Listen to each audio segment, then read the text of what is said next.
suis super content d'être là, ça fait bien longtemps que je suis pas venu. Je remercie Camilo Tafino et puis Florian de m'avoir invité. Je ne suis pas très loin, je suis à Besançon, c'est 2 heures d'autoroute, ça c'est super bien.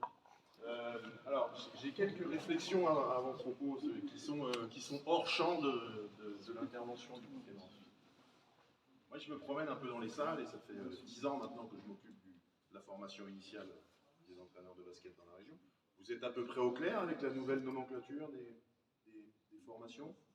Je suppose que pour ceux qui ont passé les diplômes, vous avez passé animateur, initiateur, entraîneur jeune, entraîneur région, il y avait encore le BE1, après il y a eu le CQP. Vous êtes à peu près au clair maintenant avec l'EBF, donc le premier niveau de formation initiale, brevet fédéral. Ensuite, qu'est-ce qu'il y a? Qu'est-ce qui a remplacé le CQP? Justement. Alors, ça s'appelle donc le DETB, c'est le plus haut niveau de formation régionale. C'est une formation maintenant donc, qui se passe en 3 années et qui est une formation modulaire qui est découpée en 10 CS. C'est un truc un peu lourd, ça fait 220 heures et ça vous permet de répondre au statut de l'entraîneur jusqu'à la N3 garçons et jusqu'à la N2 filles.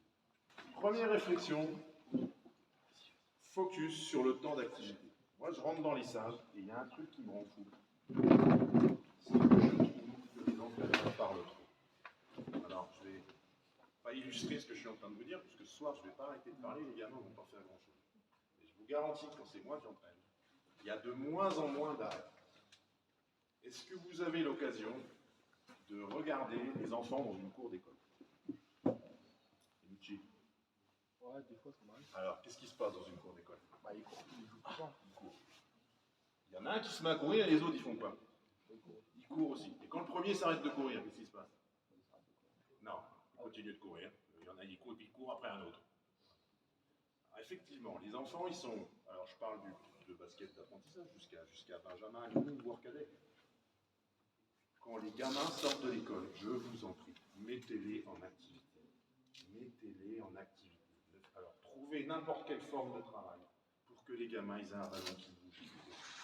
Et pendant 15-20 minutes, ne les assommez pas de millions de consignes. Ça ne sert à rien.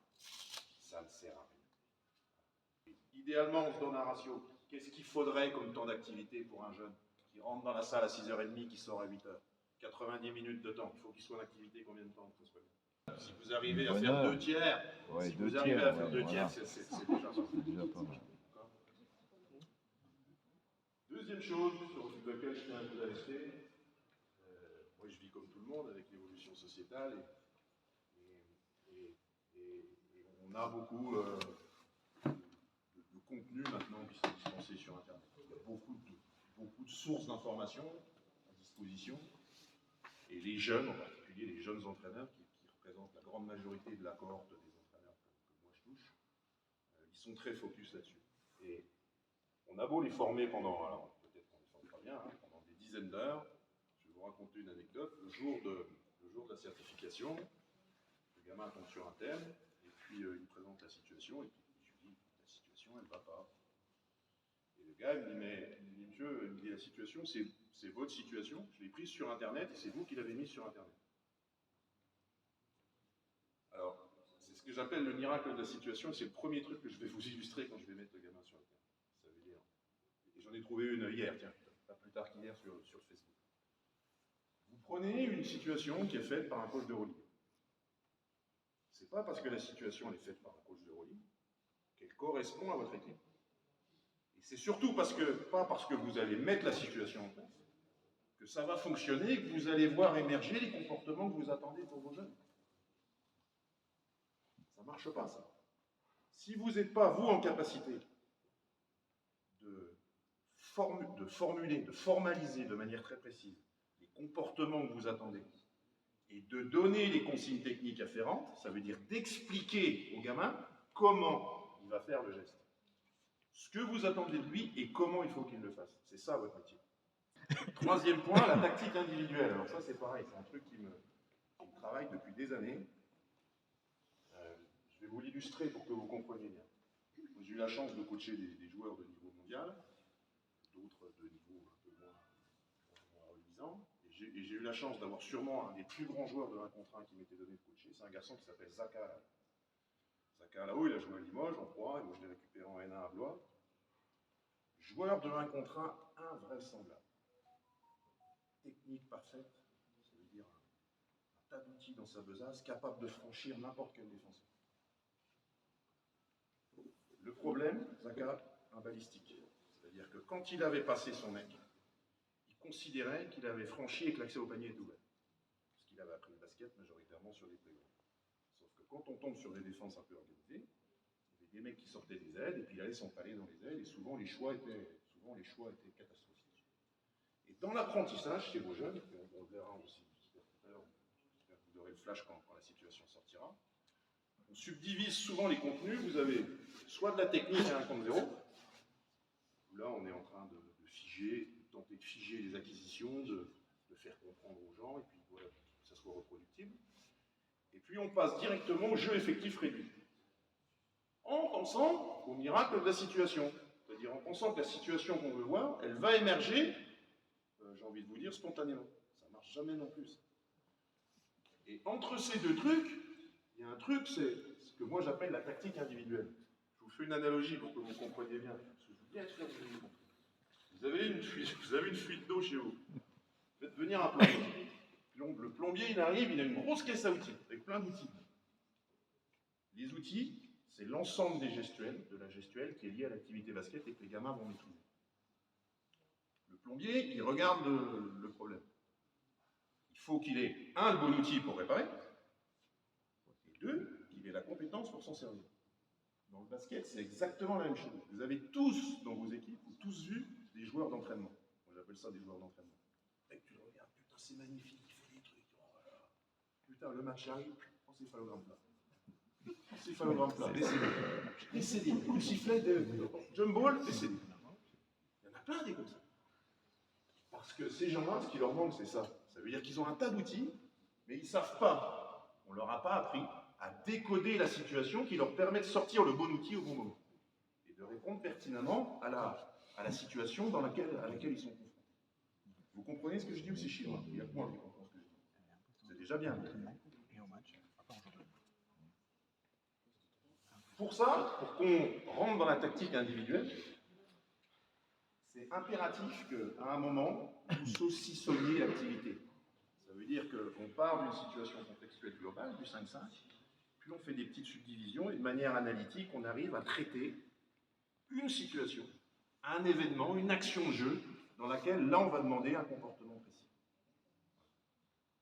Avec une chronologie, j'aime bien ce terme-là, chronologie ou priorisation des décisions. Ça veut dire que s'il se passe ça, alors tu fais ça. S'il se passe ça, alors tu fais ça. Les Américains appellent ça le domino. C'est-à-dire qu'on pousse le domino décisionnel, tac, le premier domino tombe, je ne peux plus faire ça, je ne peux plus faire ça, il se passe un deuxième truc, un troisième truc, un quatrième truc. Dernier point, c'est juste pour vous illustrer, pour qu'on soit bien d'accord sur la terminologie.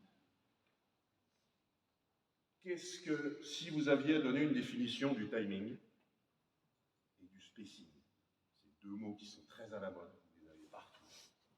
Est-ce que quelqu'un veut se lancer et est capable de donner une définition en une phrase? Parce que c'est l'essence même du pick and roll. Hein. Tout ce qui est collaboratif nécessite de synchroniser les actions des joueurs entre eux.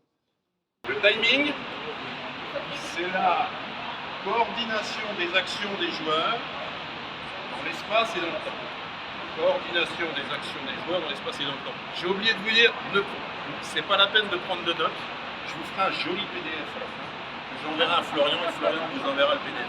Je préfère que vous écoutiez et que vous essayiez de me suivre.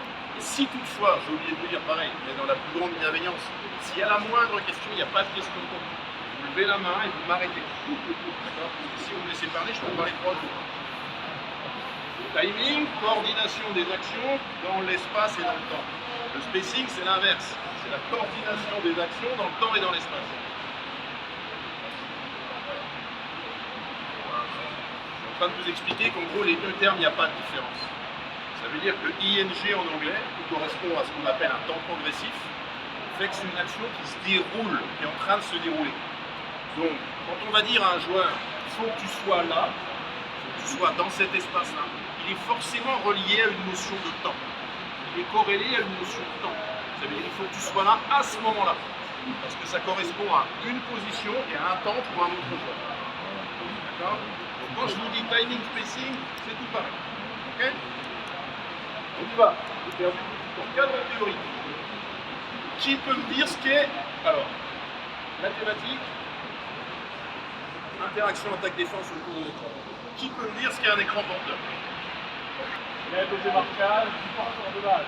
Alors, aide au démarquage du porteur de balle. Pourquoi pas? Ça vous plaît? Aide au démarquage du porteur de balle. Alors, il manque quelque chose. Ce que je vous propose, c'est d'essayer de répondre aux questions suivantes. Prenons la méthode très connue, là, de répondre à qui est concerné, quand vous êtes concerné, où, comment, pourquoi. Vous répondez en 3 mots à chaque phrase, à chaque question. Qui, quand, où, comment, pourquoi. Qui est concerné? Écran, porteur de balle. Combien de joueurs? 2 joueurs. Important. C'est une collaboration, une action de jeu, une action de jeu qui met en relation 2 joueurs. Quand? Début d'attaque, fin d'attaque, hein? En attaque. En attaque. C'est donc une collaboration offensive. Offensive.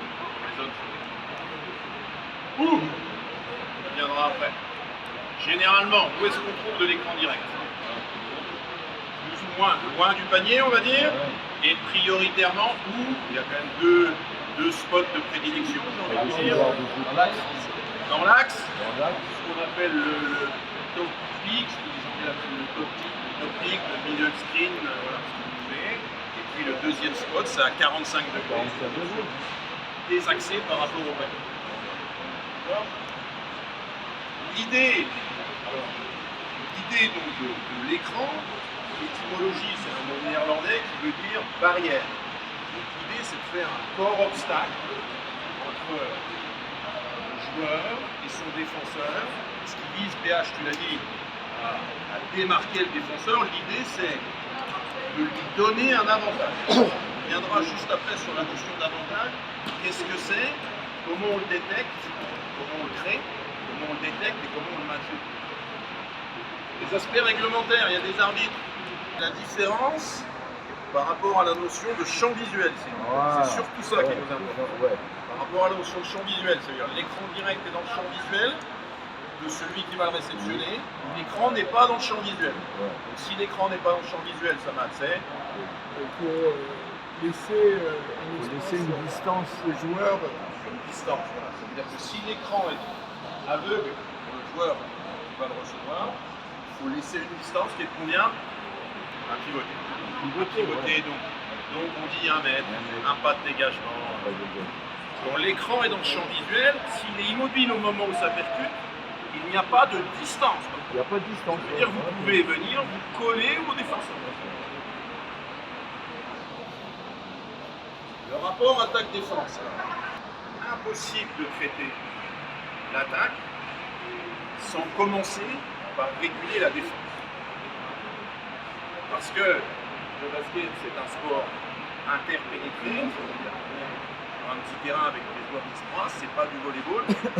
Et l'ensemble des interactions et des rapports entre l'attaque et la défense font que les décisions ne sont pas les mêmes pour le porteur de balle, pour le buteur, voire pour le troisième, voire pour le quatrième. Je vais vous donner 2 postulats, qui sont 2 axiomes. Vous pouvez me contredire. Il a fallu longtemps pour comprendre ça. La première chose, c'est que la défense à 0 point n'existe pas. C'est pas le foot. Vous pouvez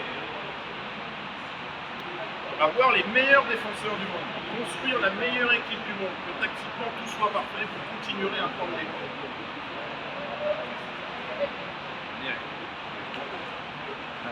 En fait, il faut comprendre que le basket, tout est une question de priorisation. Ça veut dire quand vous allez construire, Comme disait Sébastien Legros, un grand entraîneur du 89, il faut choisir son poison. Il faut choisir son poison. La formule me va bien. La formule me va bien. L'idée dans la conception de votre projet de jeu, vous prenez cette équipe-là, vous dire qu'est-ce que je vais faire. C'est-à-dire qu'en gros, par rapport au club dans lequel vous êtes, par rapport au niveau de jeu, par rapport aux capacités de vos jeunes, par rapport aux capacités des autres équipes dans le championnat, vous allez décider de ce que vous pouvez tolérer. On dit par exemple le 3 points 0 degré, on ne le défend pas, on le laisse. Par contre, toutes les zones à haut pourcentage de tir prennent la raquette, ça on en veut pas. Donc la défense, tout est une question de priorisation. Ça c'est à vous de prioriser. Le deuxième postulat,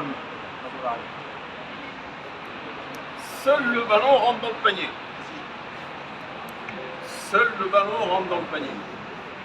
Je me bagarre, ça fait 20 ans, avec des joueurs qui me disent « Oui mais coach, mon joueur, le joueur ne va pas rentrer dans le panier. Hein, sa tête est trop grosse, il ne peut pas rentrer dedans. Si on défend quelque chose, la priorité absolue, c'est de défendre le ballon. Et il y a trop de joueurs qui disent « Mais moi je lâche pas mon joueur. Ah ben non, hein. Je ne veux pas que mon joueur il marque. Ça ne change rien. Le joueur il marque, aucun autre marque. Ce qu'il faut, c'est que le ballon ne rentre pas dans le panier. Vous allez voir tout à l'heure dans l'explicatif, dans ce qu'on tolère et dans ce qu'on priorise, c'est important. Le pick and roll, on pourrait rester sur la définition de ici, c'est-à-dire l'action offensive entre deux joueurs, un poseur d'écran, un réceptionneur. Bien évidemment, par rapport à l'arsenal des stratégies défensives que le coach a à sa disposition, entraîneur, joueur d'échecs, il y en a qui jouent aux échecs. L'idée, c'est, quand vous êtes entraîneur de basket, c'est d'avoir un petit côté schizophrène, c'est-à-dire de toujours jouer contre vous-même. Je m'explique. Quand vous mettez en place une stratégie, il faut déjà envisager que le coach en face, il ait une stratégie pour battre la vôtre. L'échec, on dit toujours, plus on rentre dans les niveaux experts, plus on joue avec des coups d'avance. C'est-à-dire qu'on imagine des scénarios, une multitude de scénarios, et on essaye d'avoir, par anticipation, l'ensemble des réponses qui nous permettent de faire face à ce qui va nous être opposé. Donc sur l'action du pick and roll, en fonction de la stratégie défensive que vous allez mettre en place, vous allez mettre en exergue soit le porteur de balle, soit le roller, le poseur d'écran, soit un troisième joueur, soit un quatrième, soit un cinquième. Ça veut dire qu'en gros, on ne peut pas résoudre le pick and roll à une action à deux joueurs. Ni offensivement, ni défensivement. C'est important que vous compreniez. PH l'a dit tout à l'heure, mettre le joueur dans la meilleure action possible, démarquer le joueur. L'idée constante de l'entraîneur, et tout ce que vous allez voir derrière, c'est quoi? L'idée constante, toutes les actions, elles doivent avoir un seul objectif. Pour travailler l'attaque, c'est créer un avantage. Créer un avantage. Créer un avantage, l'identifier, le maintenir et l'utiliser. Tout est une question de rapport de force permanent. Et en défense, c'est l'inverse. C'est-à-dire qu'en défense, vous allez chercher, il y a un rapport de force qui vous est défavorable dans un coin du terrain. On cherche à inverser le rapport de force pour qu'il nous soit favorable. Plus particulièrement côté autour. Tout le monde sait ce que c'est qu'un mismatch? Par rapport à ce que je viens de vous expliquer tout à l'heure, c'est un rapport de force défavorable. Mismatch en anglais, c'est le décalage, c'est quelque chose qui n'est pas calé, qui n'est pas incongruence, qui ne fonctionne pas. Voilà. Par exemple, qui ne matche pas. Un grand défendu sur le post-up par un petit. Un grand au large qui défend sur le meilleur, sur le joueur le plus à l'aise, balle en main, à l'extérieur de la raquette. Sur-utilisation, en particulier dans les catégories jeunes. Les catégories jeunes, c'est le pick and roll, il faut bien être conscient que c'est un leurre. C'est-à-dire que c'est une aide au démarquage factice. Quand les niveaux vont monter et que les collaborations défensives vont s'affiner, tout ce qui fonctionnait pour le jeune, si vous lui avez donné l'habitude de jouer derrière le pick and roll, de se libérer de son mec, il ne saura plus forcément le faire en senior.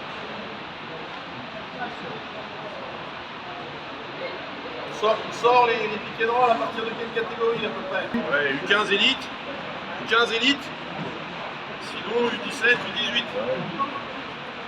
Région, ça va bien, on a bien assez. Quoi d'autre comme mot? Le bump. Le bump. Donc c'est ce que c'est que le bump. Bump. Le bump, c'est l'action d'un joueur qui va se présenter sur la trajectoire du poseur d'écran qui roule vers le panier. Les Américains ils appellent ça le tag, le bumper. C'est l'action de ralentir la descente d'un joueur vers le panier. Bump, ok, quoi d'autre? Par rapport à la thématique, ça veut dire le pick and roll, l'écran direct. Dans un monde idéal, vous avez une superbe équipe. Vous chez des bons joueurs. Et ils savent à peu près tout bien faire. Qu'est-ce qu'il faudrait en termes de comportement attendu? C'est-à-dire, qu'est-ce que vous voudriez voir pour le porteur de balle, pour celui qui va poser l'écran et pour les défenseurs? Dans un aspect chronologique, on met notre casquette de schizophrène, vous êtes joueur.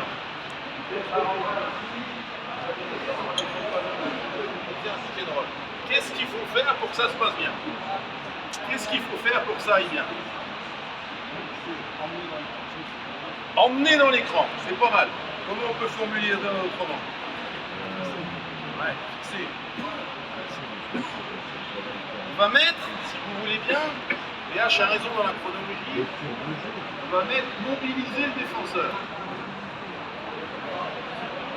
Ça veut dire quoi mobiliser le défenseur? Ça veut dire que dans la tactique individuelle du joueur, l'idée c'est de lui faire croire qu'il n'y a pas de pick and roll. On va jouer le 1 contre 1. On va jouer le 1 contre 1. Donc PH l'a dit, alors ça c'est le comportement. Sur le... C'est ce que moi j'appelle la contre-communication. L'idée c'est d'envoyer de l'information erronée à la défense et surtout de s'organiser de manière la plus tardive. De manière très concrète, comment ça se formalise? La mobilisation de son vis-à-vis pour éviter qu'il soit déjà organisé pour affronter l'écran. Tu l'as dit, Samad. Faut jouer le 1 contre 1. Oui, mais où? À À l'opposé. Donc, c'est juste pour vous faire comprendre mon cheminement intellectuel. Ça, c'est le verbe d'action. Ça, c'est le comportement attendu. On veut que le joueur mobilise son vis-à-vis. La consigne technique que vous allez donner à votre joueur, c'est attaque fort à l'opposé du pic. Ça mobilise aussi les défenseurs. Attaque fort à l'opposé du pic. Ça veut dire que la première intention, il ne fait pas tourner la ligne d'épaule. On le renfort ici.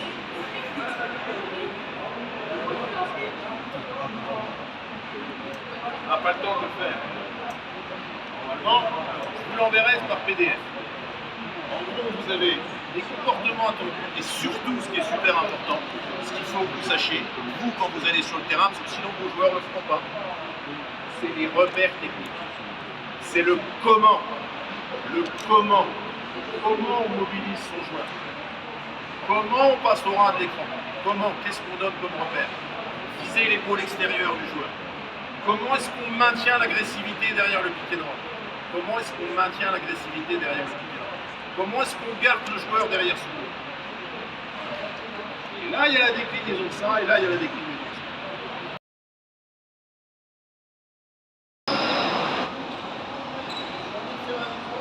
Alors, l'idée, c'est de faire l'écran aussi dans le prolongement de la ligne des lancers francs Et un appui de part et d'autre de 6,60. Hein? Toi, tu vas attaquer, tu pied droit, tu vas donner le ballon à ton collègue qui est enroulé. Dès que tu as donné le ballon, tu pied droit de l'autre côté. Vas-y, jeu!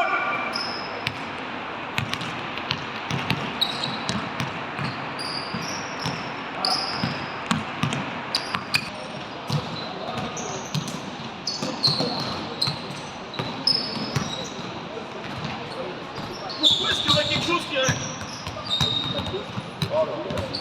Pourquoi est-ce qu'il y aurait quelque chose qui reste?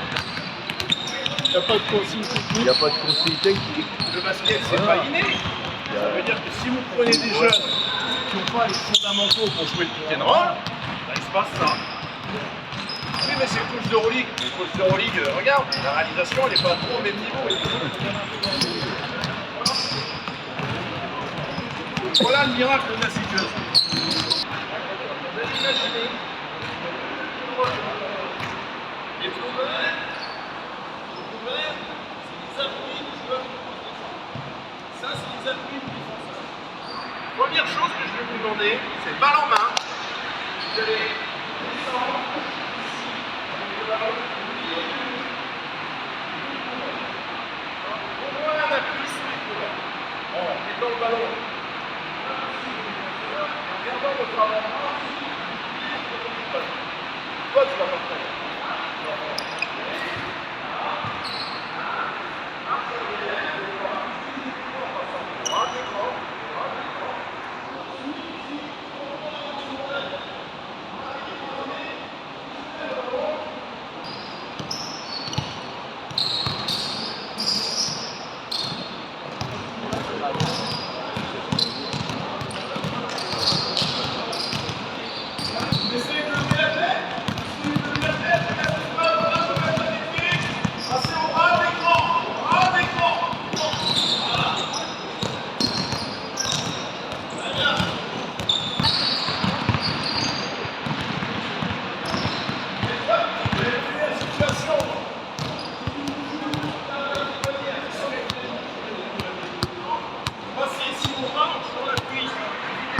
Ça touche le clou là.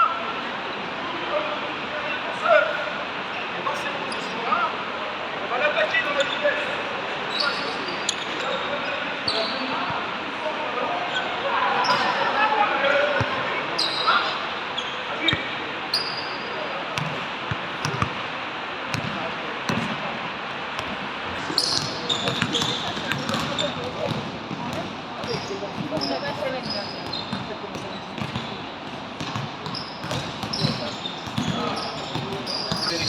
C'est contester l'alignement. Contester l'alignement. On ne peut pas que le joueur il aille poser l'écran où il a prévu. Et ça, c'est pas enseigné. C'est pas enseigné.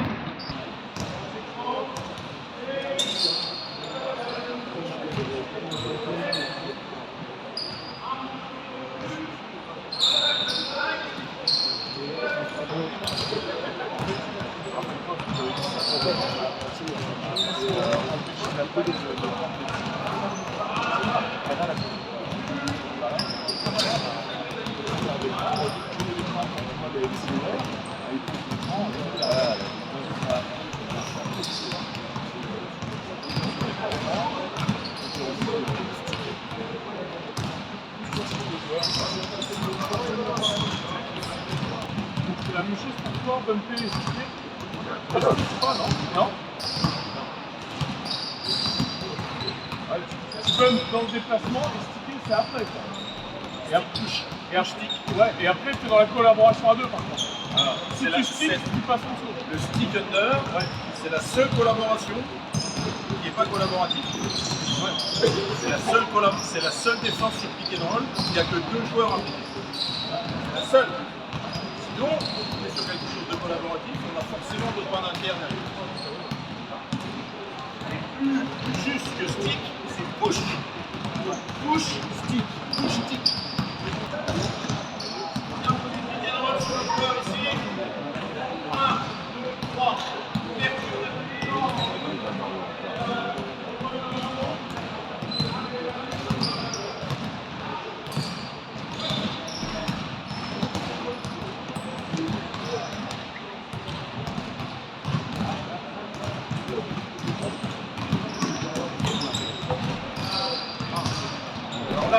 s'arrêter sur les notions d'équilibre, comment est-ce qu'on arrive, comment on s'oriente. En fonction de l'orientation de l'écran, on n'ouvre pas les mêmes angles.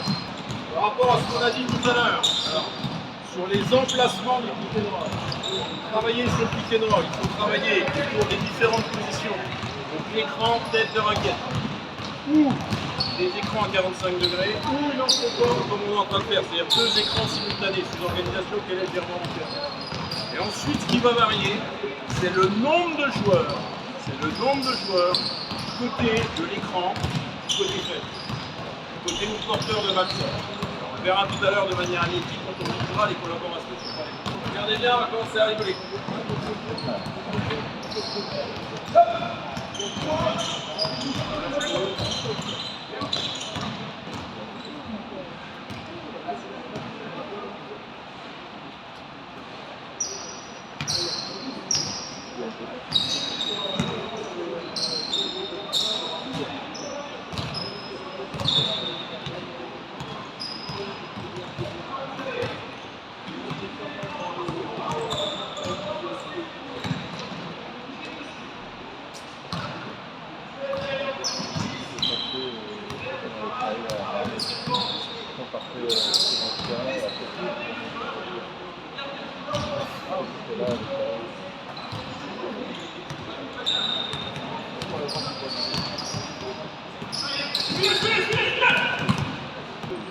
Là, l'idée, c'est de travailler sur ce qu'on appelle mettre en prison le défenseur. Ça veut dire que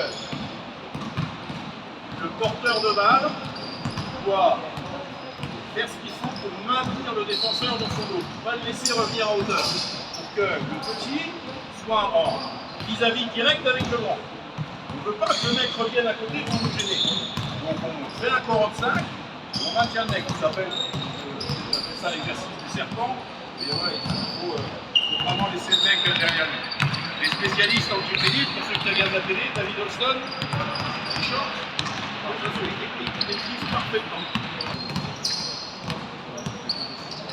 Là, vous êtes d'accord, ils mettent à peu près tous les paniers. Peu de choses près. Il y a un tir ouvert. C'est normal, hein, il y a un tir ouvert. On a l'avantage, il y a eu un corps de sac, on est battu.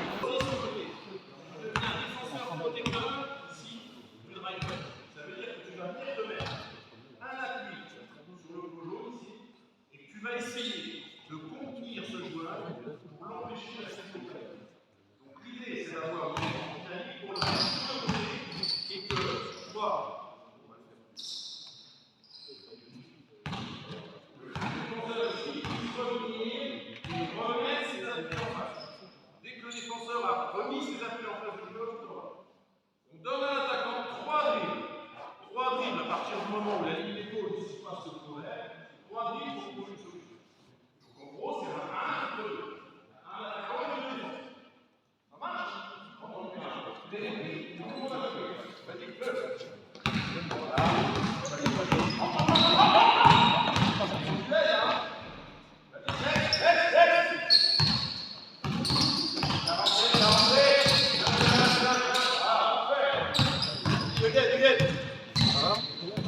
Là, si le monde est bien fait, je l'ai fait hier avec la pré-nationale, on ne marque pas un panier.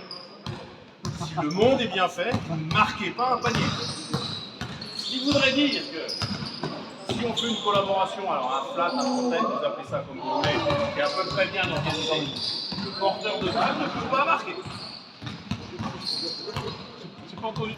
Là, tu obliges le défenseur du porteur à passer au-dessus des plots verts, hein, non? Le défenseur du porteur au-dessus des couverts. Parce qu'il y en a, ils passent entre, c'est pour ça. Ok, ok.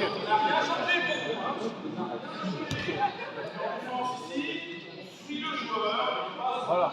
Ouais. Vous avez un mec ici, vous avez un écran comme ça. Voilà, vous passez, vous visez l'épaule extérieure et tu passes au rang, bien de mon côté. Le défenseur, vous faites passer au-dessus. Voilà. Marque le défenseur là. On n'a rien changé, vas-y, regarde. C'est plus la même. Sauf que l'autre, il vient. Ah non, c'est parce que c'est la main. Par contre, je peux passer. C'est pour ça que je. Défenseur!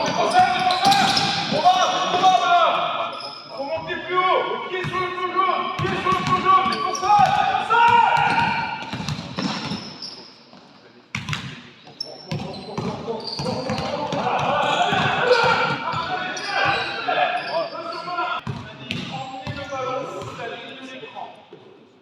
l'écran, imaginaire, parallèle à la ligne de fond, pas sur les dos ouverts.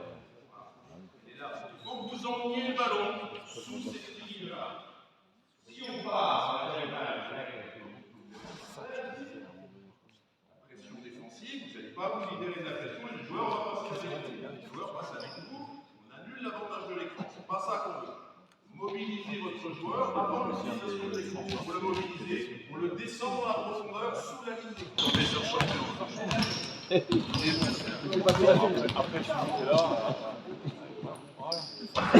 Dans la construction, on pourrait faire rentrer une paire d'attaquants-défenseurs sur le fond.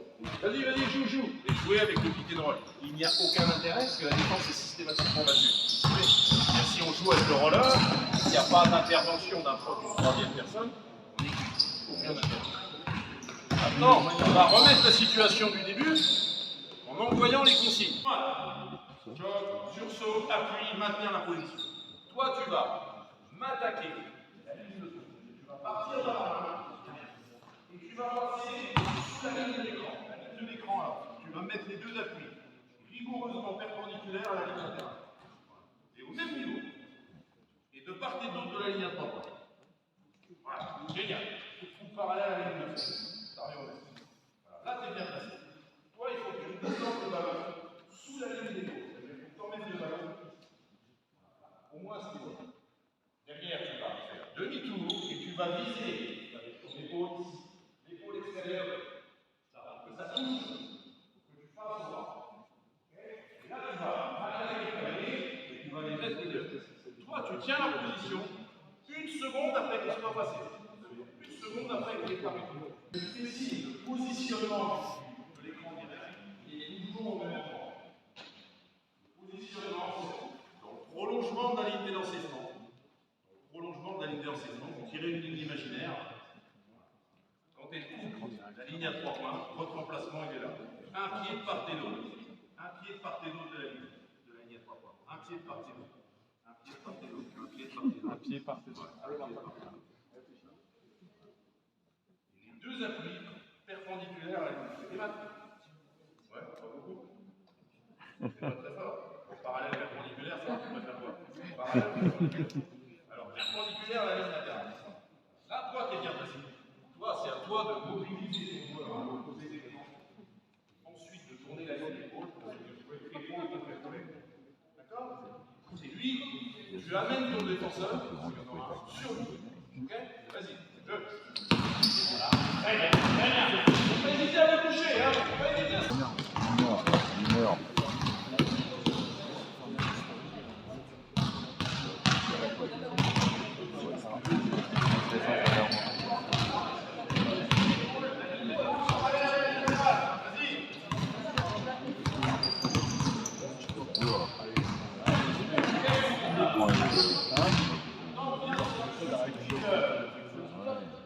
Le dribbleur, il a emmené son joueur, il a le bien faire. Il a lancé les coups et coups avec le dribbleur. Ici, il est laissé, on va aspirer vent, c'est-à-dire marche arrière, c'est le pied, et tout sur l'angle de passe, c'est une passe excentrée pour le joueur qui roule. Donc toi, à terre, tu as posé ton écran, le joueur passe, on compte 1. Pourquoi on compte 1? Ça veut dire qu'on maintient la position de pique jusqu'à quand et pourquoi? S'il y a un retour de pique. Ouais, mais surtout, attention tactique. Pourquoi est-ce qu'on tient la position? Ouais. Et surtout, Pour maintenir le. pour pas quoi? Bloque le défenseur. Pour pas que le défenseur. Exactement. 8 mecs sur 10 vous répondent quand est-ce qu'on rompt la position d'écran? Quand l'attaquant est passé. Non. Que l'attaquant soit passé, génial. Par contre, toi, tu es venu pour quoi? Tu es venu pour le défenseur. Tu maintiens ta position. C'est le passage du défenseur qui fait que tu romps la position et que tu vas ailleurs. Dans le replacement ici, donc passage 1 seconde, ouvrir avec les deux mains prêtes, le regard vers le passage, la balle à l'extérieur. Tu vas pas te lâcher généralement, passe à terre, on va mettre. Ça marche? On enchaîne, et si le cœur, il n'y a pas de ballon, vas-y. Ah bah oui. Oui.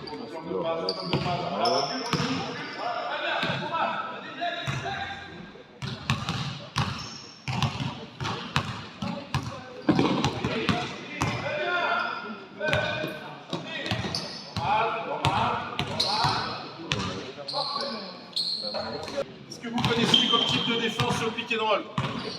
Step out. Protect. Protect. Alors, dans la continuité du step out. Step out. Donc ça, c'est le curseur d'agressivité quasiment le plus important. Il y en a encore un qui est le plus important que le step out. C'est quoi? Changer. Non. Non. Plus agressif que le step out. Prise à 2. Prise à 2. On part du plus agressif au moins agressif. Prise à 2. Step out. Flat. Protect. Flat. Protect. Flat. Alors, je vais vous choquer. Flat. Protect. Step out. C'est les trois mêmes options. C'est les trois mêmes choses. Quasiment pour le défenseur et pour l'ensemble de l'équipe. Okay.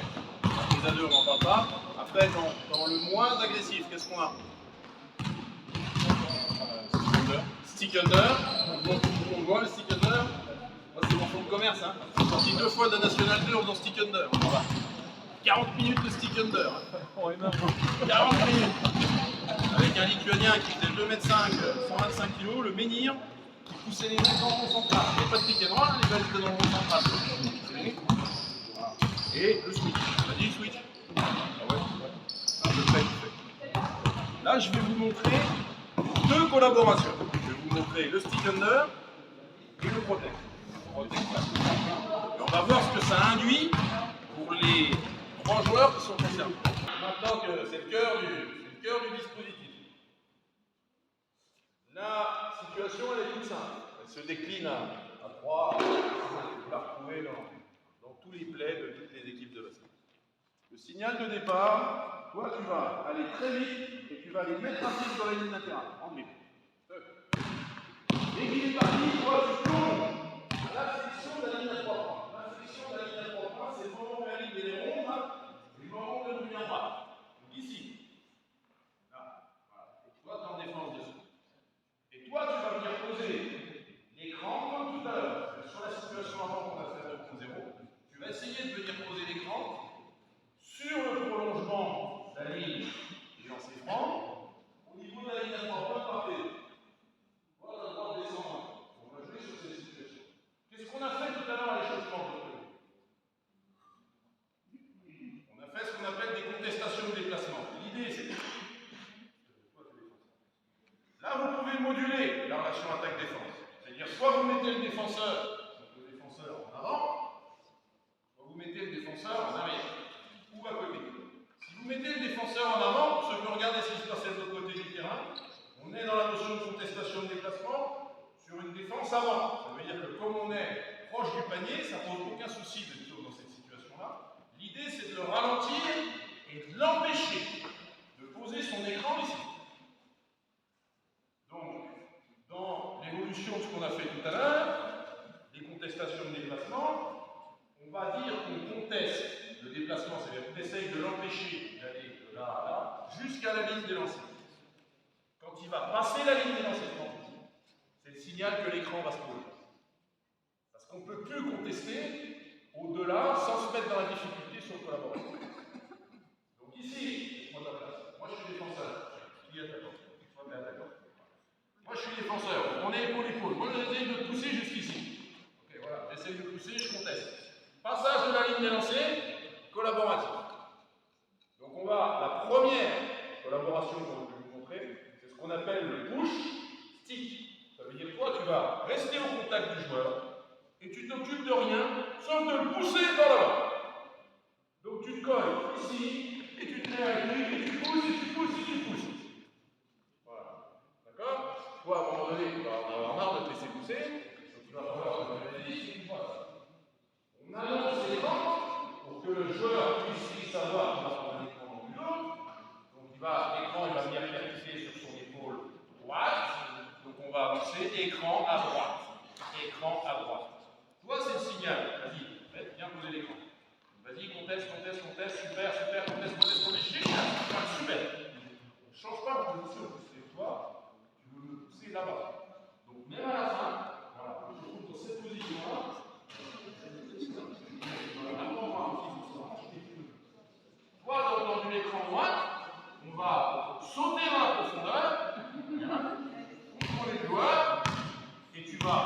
passer sous l'écran et récupérer derrière.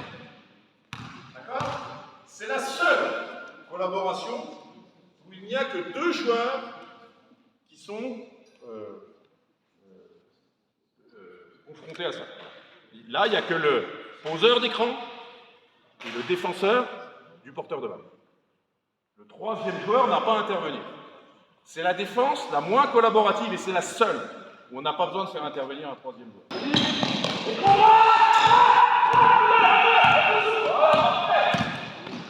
Alors, là, il faut qu'on récupère, ça veut dire.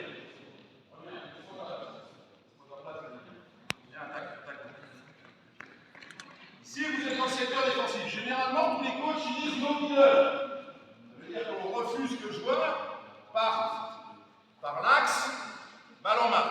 Donc on se retrouve généralement dans une situation comme ça. Il y a un pose d'écran et un seul. Attendez. Écran droit. Il y a plein de monde dans la salle. Si un jour tu joues dans une salle, il y a 5 personnes, ça va prendre un diable. Dès qu'on entend un écran droit, ça veut dire qu'il faut changer l'orientation des appuis de cette situation-là, de cette situation-là, pour pousser le joueur sur l'écran, et surtout pour pouvoir pour pouvoir le récupérer immédiatement après, et pas le laisser prendre de vitesse, et faire passer une vitesse de passe. Parce que même en prénate, à 6,50 m, les mecs mettent des paniers. Donc il faut plus que le stick, il faut le push avant. Push moins du panier. Push under. Parce que le défenseur est en retard. Pour 1000 raisons. Tous les plays à 5 contre 5 visent à un moment donné à retarder, ce que je vous disais tout à l'heure, créer un avantage, gommer le désavantage pour la défense. Créer un avantage, c'est donner un avantage de temps et d'espace au piqueur pour obliger la collaboration. Ici, donc, imaginons, toi tu vas poser l'écran. Le défenseur a 1,50 m de retard. On ne peut pas faire stick under puisque vous n'êtes plus en contact avec le défenseur. Donc ici, on va se retrouver dans la situation qu'on va appeler flat protect. C'est une situation collaborative où toi, on va te demander. C'est ce qu'on a fait tout à l'heure. Quand vous êtes rentré sur la situation du bas, où il faut rester en contact avec le joueur le plus tôt possible, c'est bien. Et quand il va sortir de l'écran, tu vas aider ton joueur momentanément pour imposer un déplacement latéral.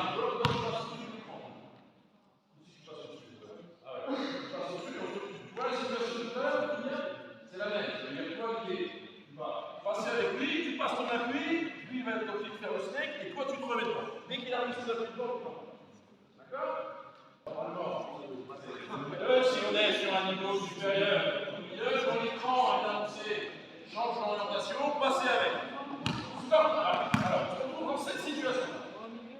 Voilà.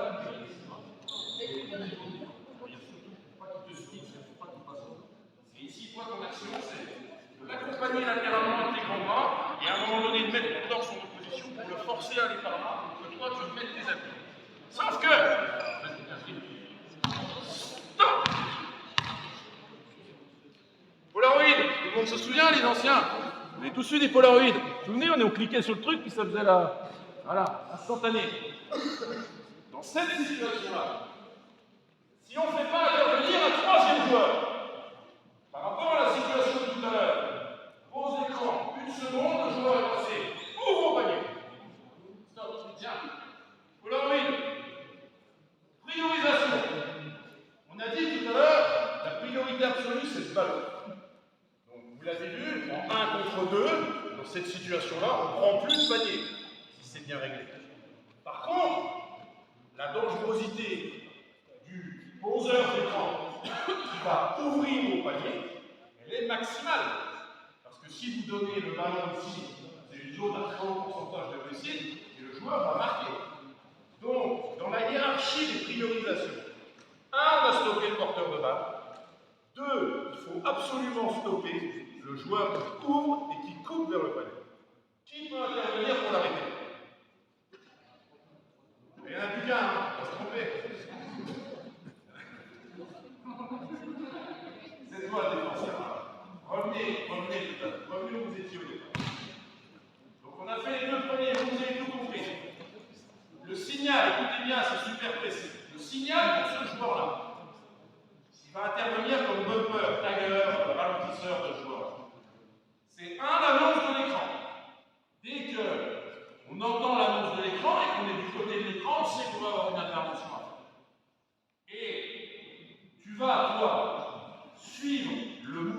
général de ce joueur-là.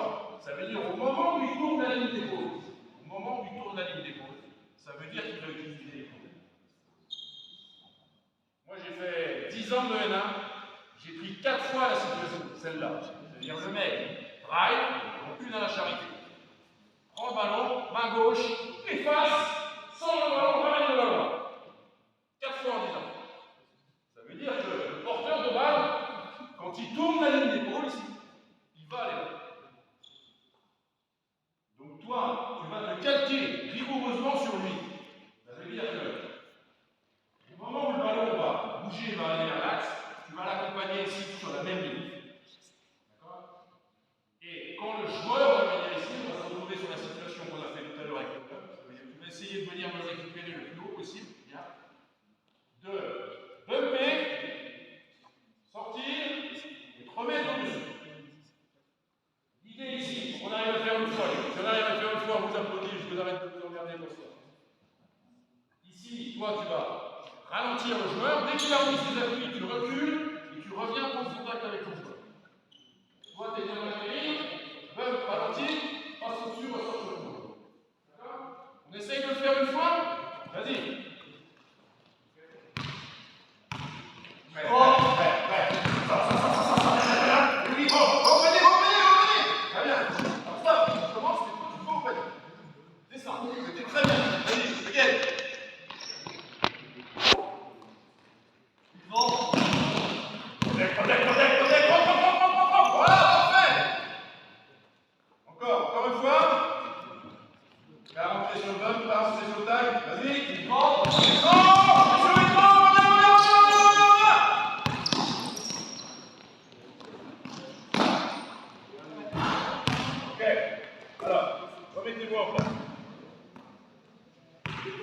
Dans le discours introductif, je vous ai parlé des interactions à 2, à 3, à 4, à 5.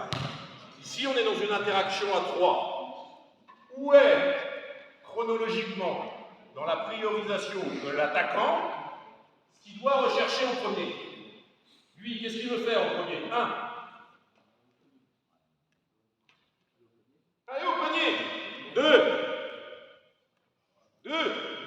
Où est-ce qu'on a le plus? Où est-ce qu'on a le plus de choses de marquer? Le grand. 1. Allez au panier.